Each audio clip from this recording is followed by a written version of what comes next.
A poor man named Daniel sat alone in his small apartment, staring at an empty bank account on his phone. Bills were piling up. His rent was overdue. Every day felt like a struggle.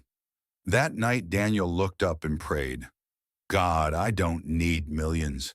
I just need enough to survive. Exhausted, he fell asleep. Suddenly, a bright golden light filled his room. Daniel opened his eyes and saw Jesus standing before him. Lord, is that really you? Daniel whispered. Jesus smiled. My child, I have heard every prayer you've spoken and every tear you've cried. Daniel dropped to his knees. Why has life been so difficult? Jesus gently placed a hand on his shoulder. Because your faith was being prepared for something greater. Then Jesus pointed toward the sky. A giant golden door appeared among the clouds. As the door opened, countless blessings poured out like streams of light. Daniel watched in amazement. What is this? He asked. Jesus replied, These are the blessings waiting for those who continue believing, even when they cannot see the outcome. Then a heavenly messenger arrived carrying a shining scroll. The messenger announced, Congratulations! You have been chosen to receive a special blessing. Daniel's eyes widened. A blessing for me? The messenger nodded. Not because you are richer than others, not because you are more powerful, but because you remained faithful during your hardest moments. Tears filled Daniel's eyes. For years he had felt forgotten. For years he had wondered if God was listening. Now he finally understood. Jesus looked directly at him. True wealth is not measured by the numbers in a bank account. Daniel listened carefully.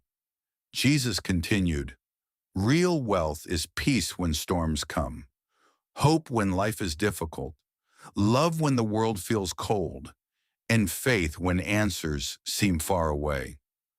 The golden light grew brighter. Daniel saw people from every nation. Some were wealthy, some were poor, but the happiest people were those who trusted God regardless of their circumstances. Then Jesus showed Daniel a vision of his future. He saw himself helping others, feeding hungry families, supporting children, encouraging people who had lost hope. Daniel realized something important. The greatest blessing was not simply receiving, it was having the opportunity to give. The heavenly messenger smiled.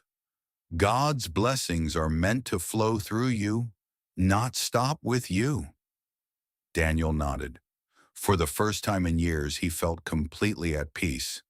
The fear that had controlled him disappeared.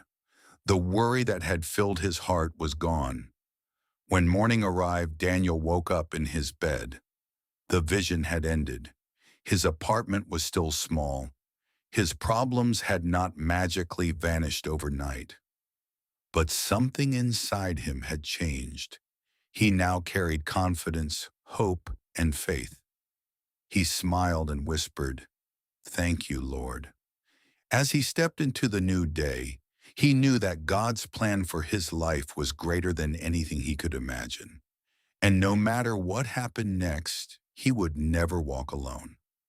Moral: God's greatest blessings are not always measured in money. Faith, hope, purpose, and the ability to help others are treasures that last forever. The end.